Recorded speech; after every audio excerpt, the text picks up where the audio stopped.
So today, if you want to put that up, today's message is titled, the next one, How to Live in a Dead World. Okay? If you just want to proceed to the next slide there. You know, what I ask of from each of you today is not only to use this advice that you hear me here today that I impart, but to share the wisdom with everyone. Okay? And ask them to share it with everyone they know.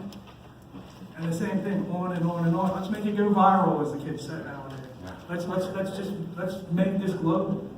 Okay? Take this out into the world. Now, with that said, can we all agree on one thing, that not everything in the world is good? Can we agree on that? Okay.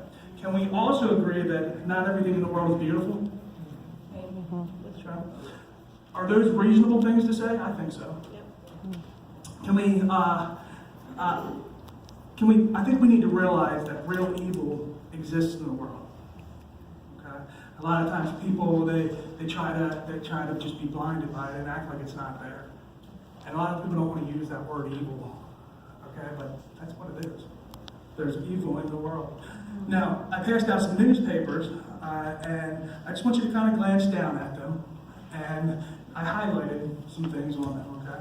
And you'll notice that a lot of the things that I highlighted aren't really great things. You can pick up any kind of newspaper, and if you start going through it, you're going to find out what a disaster the world is. And if you look at the international section, you're going to see terrorism, war, genocide. You look in the national section, you're going to see political payoffs, lies, scams, churches set on fire. I mean, local section, rapes, abuse, murder, arson. The business section, scandals, fraud, embezzlement. The sports section, so a lot of people, they go to that sports section for entertainment. They like watching their favorite sports hero. What we see there is drug use, illegal gambling, adultery. In the entertainment section, you're going to find too many scandals and sins to even mention.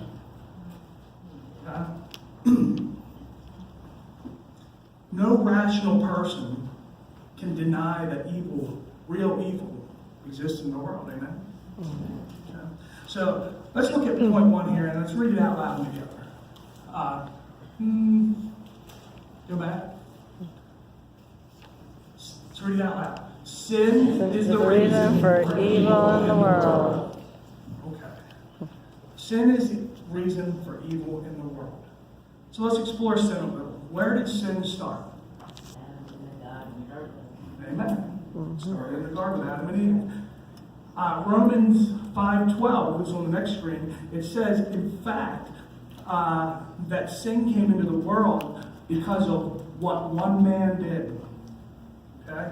What one man did, and with sin came death. Therefore, just as sin entered into the world through one man, and death through sin, and in this way death came to all people because all sinned. But sin didn't just stop with Adam and Eve, guys. Okay?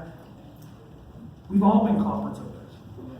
Okay, we have to admit that. There's not a single person in all of earth at all who's always good and never sins, right? Okay? I've never met anybody who's claimed to be perfect. Well, I have people that have tried, but we know that that's not true. I don't measure up to my own standards, so I know I can't claim to be perfect. Much less, we don't measure up to a perfect God's standards. That's what we got to compare everything, that we're doing by as a measure of God. If we compare it to a measure of man, we're going to fall short, as we say. The world's a mess. I disappoint myself constantly. I disappoint others. I don't like to do that, but I don't live up to a standard of perfection. I don't think anybody in here can claim to do that. It includes me, it includes you, it even includes the Pope. Yeah? He's not perfect. Okay? It includes Donald Trump.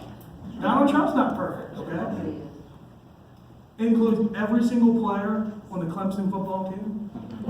And I know that's fighting words down here. I'm sorry. Probably going to meet me out in the parking lot. But it includes every one of them.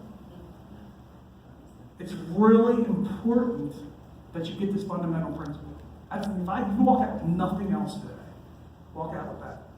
that you got some work to do. Okay? All have sinned. Can you say that with me?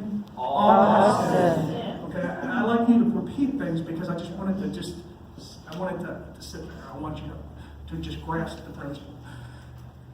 It includes everybody who's ever lived. If you look in Romans 3:1, it says that, it's actually 3:12, my apologies. There's no one righteous, not even one, which of course is Paul is referring to Ecclesiastes 7:20. Indeed, there's no one on earth who is righteous, no one who does what is right and never sins. Okay? So there it is in God's word, saying it again. John 1:8 nails it into place by saying, if we claim we have not sinned, we are lying. Pretty harsh word. And I paraphrase that, but that's what he's saying there. If you say you've never sinned, you're just lying. Simple as that. Because the fact is, all of us have attitudes and actions against God. So the next question up on the screen is this. How did the world get so messed up? Now, we already know why it got messed up. So a good question is, how did it get messed up? The reason the world is a mess is because we all sinned. Simple, elementary. Okay? Every time I sin, it damages something. Either me, another person, my relationship to God, the world, or something else. You know, it's just a domino effect. Okay? That's why God doesn't want us to sin. You know, He knows that His ways are best. The reason the world is in a mess is because we've sinned. So the result that we need to get to is, because that's what the next question is. What is the result? The result is this. We live in a fallen world. It's a broken planet. Everything on this planet has been damaged, injured, spoiled, or corrupted in some way by the entry of evil into the world. Now, I think I've pounded that into your heads enough, so let's get towards some application here. A lot of people don't understand this. You know, they ask me all the time. I've heard this question over the years. I can't even imagine. You can't even imagine how many times. Why is this happening? You know, why is that happening? Why is there so much just evil occurring around us? And when they ask that question, it's because they don't have the right worldview. Okay? They don't understand that we live in a broken planet. We live in a fallen world. And this isn't heaven. Well, point 2, if we read it aloud and together, point 2 is there are 5 implications for the sin in this world. Okay? I want to look at 5 dimensions of the damage, real briefly, that occurred when sin entered the world. Because sin affects 5 areas. Okay? There are natural implications, which we see here, disasters and deformities in our world because of sin. You know, nature doesn't always act in a rational way. It often acts in an irrational way, right? Okay? When people ask me, why are there hurricanes? Okay? Why are there droughts? Why are there earthquakes? Why are there tidal waves? Why are there natural disasters? The answer's simple. I think we already said it. You know, we live in a fallen world. The planet's broken. It's not a perfect place. In fact, Romans 8:20 says that everything in creation is being more or less held back. God reins it in. Okay? So creation was condemned to lose its original purpose, to be in perfect harmony with man, and perfect harmony with God. The world isn't in that perfect harmony. The elements are rough. And it can be really unkind. Creation doesn't always work the right way. It's confused. I mean, you can look around and see that. The world is just, it's like it doesn't make sense sometimes. How do animals get deformed? How do babies get deformed? You know what I mean? Why are they born with major defects? It's because of sin. It's nothing that anybody specifically did at any one time. It's just a culmination of sin. Sometimes you just get wrapped up in the world. It's because we live in a broken planet. The Bible says in 2 Corinthians, wait a second, go back. Sorry, I apologize. Number 2 is the physical decay and death in the world. We live in a fallen planet, okay? So the Bible says in 2 Corinthians that our physical body is becoming older and weaker. It says, therefore, we do not lose heart. Even though our outward man is perishing, yet the inward man is being renewed day by day. Okay? You know, you can look at me, and I can prove that. I'm 42, not very youthful anymore. You know, maybe a little ruggedly handsome, but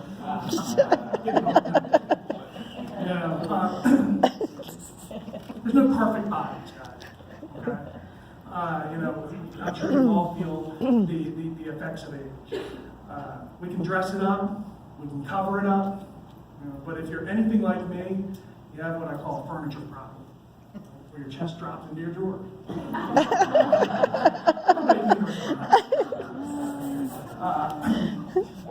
Not everything works right in your body, though. Okay? Because we're on a fallen planet where everything doesn't work right. If we were on a perfect planet, we wouldn't need doctors. Thank God for doctors. If there's any in here, we love you, man. We need you. And God gave you those. So, we live in a fallen world. The bodies we have become sick and they die. In physics, we call this the law of entropy. The law of entropy states that everything in the universe is continually and irreversibly decaying. We have all these laws and nature, but this is one of the ones that scientists really have proven. And they've known it for years, that the universe is dispersing into disorder. Okay? In other words, this world is winding down. It's decaying. Which totally contradicts evolution, by the way. Which says things are better, more complex, and improved. It's just not the truth. So if there's any argument for evolution, let it be the law of entropy. Because that's a scientifically proven thing. You can use that. This totally contradicts the theory of evolution, as I said. And evolution denies the second law of thermodynamics, which says that not only do we have decay, we also have death in the world. And you're like, this guy is gloomy. Is he going to get happy at all? Yeah, I'm getting there.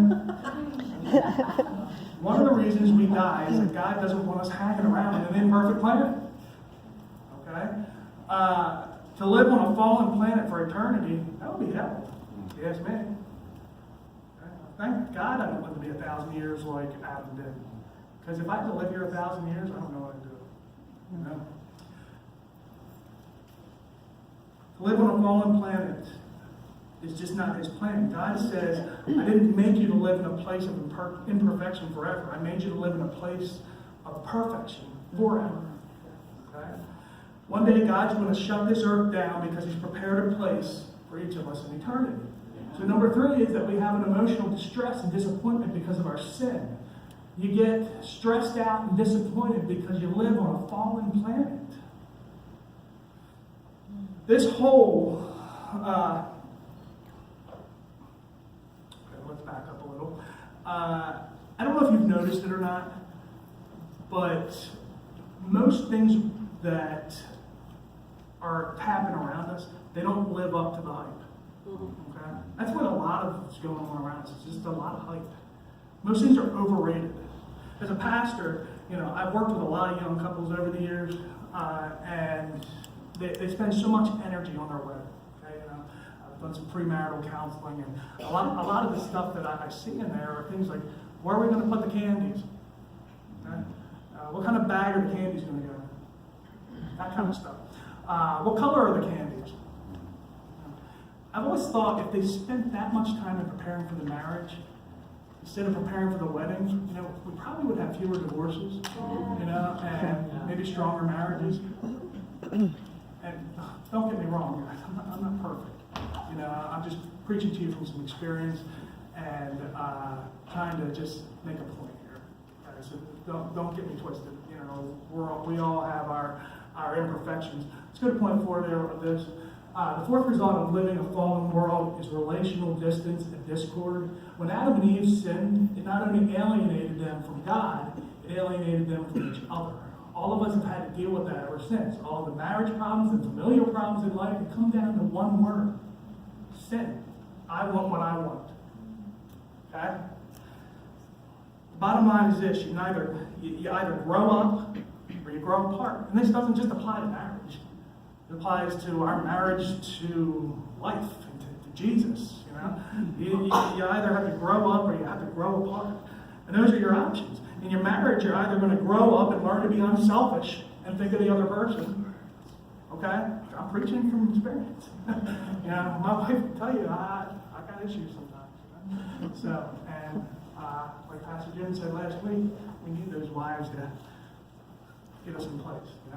Point us out. Point out our weaknesses so that we can be strong. God gave them to us as a gift, guys. Not a hassle. You got to think of the other person, or we're going to grow apart. People say, we're just incompatible. You ever heard that? Incompatible is a synonym for immaturity. So this isn't a marriage sermon, so we'll move along. But guys, like I said, I'm far from perfect, but I tell you this from failures and successes, which is how we learn. The last one on this point is 5, and that is that spiritual discontentment and darkness is the 5th result of our sin. Sin leaves a hole in your heart that nothing can fill. Pascal, where heard that name before? He's some old smart guy from a long time ago that pastors like to use to sound smart. Okay? But he's also a pretty wise guy. Okay, he made some great contributions to some of the things that we believe in the Christian faith now. And he has said that there's a God-shaped hole. You ever heard that in our hearts? There's a God-shaped vacuum in your life that nothing else can fill. Man, he hit that right on the dot, right on the head of the nail. Okay? St. Augustine, another one of those smart guys we like to talk about, that we learned in our seminary classes. Great guy, really smart, St. Augustine said, Lord, thou hast made us for thyself, and our hearts are restless until they rest in thee. Amen. Very eloquently spoken, very smooth words, but the truth is there. Okay? It's there. You were made by God and for God, and until you make that connection, you're going to be looking, running, and always spiritually discontent. What you need is God. Trying to find meaning in music or sex or anything else in life, it's not the answer. We live on a broken planet that has natural disasters, and deformities, and physical decay and death, and discord in relationships, and spiritual discontentment, and darkness. It's no wonder there's an epidemic of depression, really. I'd be depressed too if I thought that was the end of the story. I was depressed at one time. I used to let the doctors tell me I had all kinds of labels when I was younger. Really, I was just irresponsible.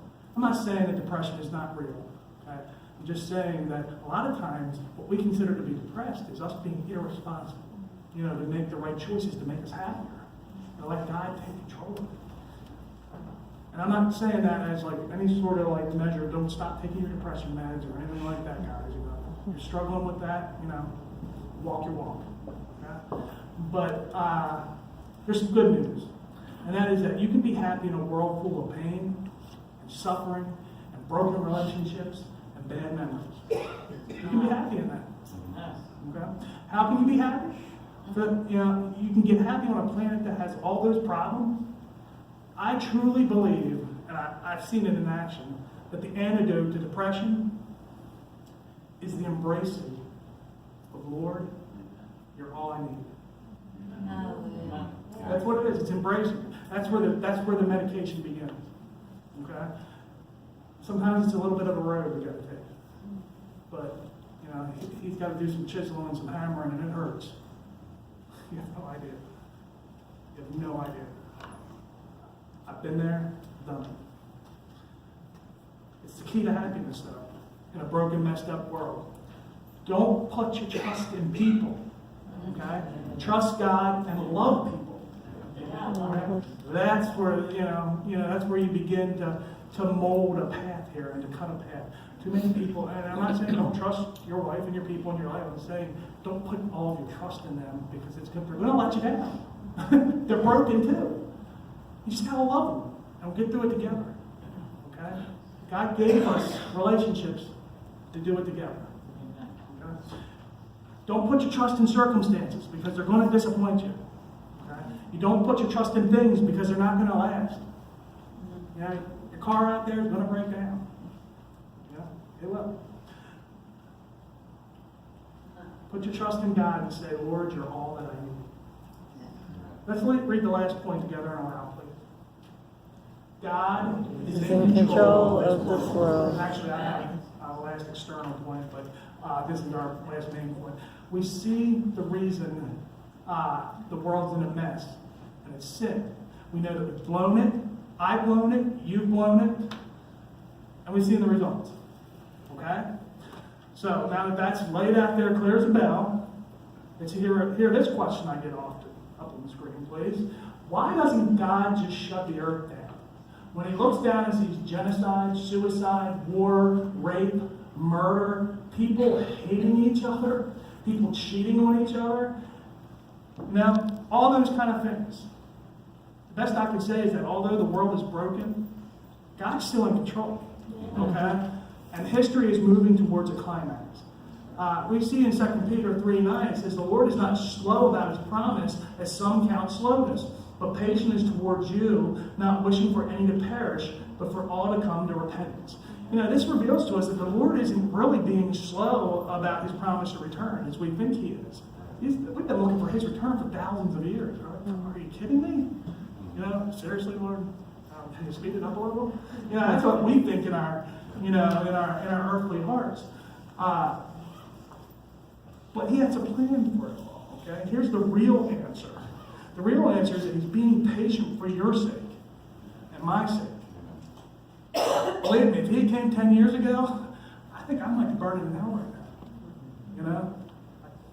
I can't judge anyone here, but I can speak for myself. And I can say that I truly was not saved 10 years ago, even if I said I was. Okay? So thank you, Lord, for not coming back. Really, what a blessing. He doesn't want any to perish. John 3:16, that's the signature verse there. Everybody knows that by heart. I even put it in the Message version, so it's like flows all dreamily, out of our mouth. This is how much God loved the world. He gave his Son, his one and only Son. And this is why, so that no one need to be destroyed. By believing in him, anyone can have a whole and lasting life. God doesn't want anybody to go to hell. He doesn't want anybody to be separated from him for eternity. He's just giving us some more time. Okay? The reason God puts up with all the grief that he sees on the planet is because he's being patient and waiting for you to step across the line and come to know him. You have no idea how much it hurts God when he sees all the sin on the earth. It hurts him more than anybody else. He weeps and he grieves. He says, look at what my children are doing. They're abusing each other. They're lying to each other. They're cheating each other. They're killing each other. They're being evil to each other. They're hurting each other. They're gossiping about each other. I can just go on and on. God has emotions, guys. And he gave you emotions. God feels everything more intentionally than you ever will. So don't ever doubt him and his heart. He's given you his heart too. And that's why it bothers you so much. Just you're directing it in the wrong direction. He's far more worried about the women who get raped than you are. Let me tell you. He's far more worried about the babies that are deformed and living lives that seem horrible. It's killing them. I know you guys don't think about it all the time. You do from time to time, and you talk about it. But he thinks about it every single minute of his existence, which is forever and ever. Okay? He's watching it, he cares about it, and he hates it. I'm going to use that word, yes, hate. Hates it with a passion. Okay? The only reason he's holding back his fierce judgment on evil is because he's waiting for you and others to step across the line. He can pull the plug at any time and say, okay, everybody who's going to be in is in. Okay? He's giving you that little bit of extra time. He's waiting for you. And I know I'm preaching to someone here. Okay? Some of you, you're the choir. And you're like, yeah, we get it, Peter. That's cool. But there's someone in here that needs to hear this. Okay? God's in control. Let's say the last one here.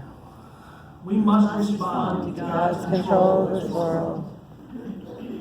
Now, if you look up there on the next screen, it says we need to receive God's grace daily. If God's waiting to shut the world down so he can show his grace, then you need to receive it on a daily basis.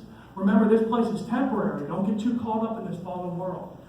Reject man-made solutions because the world is a broken world that has sin and evil in it. You have many unmet needs. This is not a perfect place, so all your needs aren't going to be met. Okay? One last thing, God says to reach out and testify about his love. Once you know the meaning of life, guys, you need to pass it on. Amen. You know, I know you guys, I don't want those guys knocking on my door telling me about Jesus. You know, you don't have to go out knocking people's doors telling them about Jesus. If you want to, Yahoo for you. Right? But we got to get the word out. Okay? The only reason that we may not be is because we're holding ourselves, we're blaming ourselves, or we don't feel we're worthy. But God says you're worthy. You're worthy to represent Him. If you've never received the grace of God, I beg you to please see me or Pastor Jim or any elder of Igniter. Let's talk about it. Okay? You need to build your life on the things that are going to last, because this is all temporary. It really is. The Bible says that I'm here on earth for just a little while. I see my parents sitting down here. 30 years ago, I was just a little kid, and here we are, and I'm an adult, and in my 40s, and my parents, a couple more gray hairs maybe. But, time's moving. It's moving. Okay. It reminds me when I see them here that, time's precious, it's limited. And the Bible says go into the world uncorrupted, like a breath of fresh air in this squalid and polluted society. You guys have unmet needs. Don't seek the unmet needs in the places that are going to corrupt you. Okay? Don't give in to temptations. I am so far from perfect. There are some here today maybe saying, I really want to know God. But if he knew what I had done, he'd never take me in. Remember ever thinking that? Guess what? He does know what you've done. It's not a surprise to him. And he still wants you. Okay? Me up here, Pastor Jim, whoever up here, it doesn't mean that I carry any special power, or that I'm perfect in some way. Sure, it means I'm a little further along in the maturity of my walk. As an elder or a pastor, you need to have you have to be above reproach. But that doesn't mean it doesn't say be perfect. It just says that you need to carry a little bit more maturity to lead people in God's word. Okay? What it comes down to is calling. Each are called to something. God called a loser like me to win hearts for a winner like him. He's calling us each to do that in some specific kind of way. He didn't send Jesus for the winners, guys. He sent him for the losers. I guess that's a blunt way of putting it. Not to call any of you losers, but when you look at the definition of that word, and the imperfection and the way that we fall short of God's glory, I'll let you do the math. Don't let us church people fool you. Okay? If there's anybody in here that's unchurched, all of us in here have drug our dead carcasses to the foot of that cross. Okay? We've all been where you are. And it's a daily walk for each of us. Following Christ, it's not about this. It's not about that. It's not about these. Okay? It's not about this. It's about this. Amen. Okay? This is what he wants. This is all he wants. Okay? It's about that. You know what I'm doing? It's not about this, it's about that. Now this is a great tool. Don't let me tell you that church is a horrible place. Church is great. You get to come in here and learn about God's word and become stronger to go out there. But that's where the work is, guys. Work is out there. Okay? And it starts right here. God wants this so you can go out there and do some more of these. Okay, for him. God only wants hearts. He wants to train you to be a heart hunter. Who wants to be a heart hunter? I do. God only wants that. If you haven't given your heart to Jesus, or you've fallen away, today's your day. Today's your day. Let's do this. Then we can shut this thing down and get on with eternity. Okay? Let's pray.